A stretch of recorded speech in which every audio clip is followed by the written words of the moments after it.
পুলিশের সাবেক মহাপরিদর্শক বেনজির আহমেদ আওয়ামী লীগকে ক্ষমতায় রাখতে বিরোধী দলীয় উপর নিষ্ঠুরভাবে নির্যাতন করেছেন বলে মন্তব্য করেছেন বিএনপি মহাসচিব মির্জা ফখরুল ইসলাম আলমগীর। বুধবার জাতীয় প্রেসক্লাবে ওলামা দলের আলোচনা সভায় এই মন্তব্য করেন তিনি।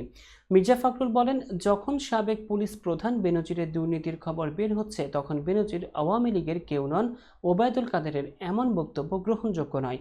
বেনজির ছিলেন আওয়ামী লীগের ক্ষমতায় থাকার ডিফেন্ডার। বিরোধী মতকে দমনে নিষ্ঠুর নির্যাতন করেছেন তিনি আরো বলেন, এই দেশের আলেম ওলামা এবং ধর্মপ্রাণ মানুষের উপর নির্যাতন করছে আওয়ামী লীগ। স্কুল সিলেবাসে অনেক কিছুই পরিবর্তন করেছে তারা, যা আমাদের কৃষ্টির সঙ্গে যায় না। ধর্মহীন রাষ্ট্র গড়তে চায় তারা। এ সময় সদ্য সমাপ্ত ভারতের 18তম লোকসভা নির্বাচনে কংগ্রেসের পুনর্জাগরণের প্রসঙ্গ টেনে বিএনপির এই নেতা বলেন, ভারতবর্ষে ভোটের অধিকার আছে বলেই মোদি একক সংখ্যাগরিষ্ঠতা পায়নি। আমাদেরও নির্বাচন ব্যবস্থাকে ফিরিয়ে আনতে হবে যাতে সাধারণ মানুষ ভোট দিতে পারে।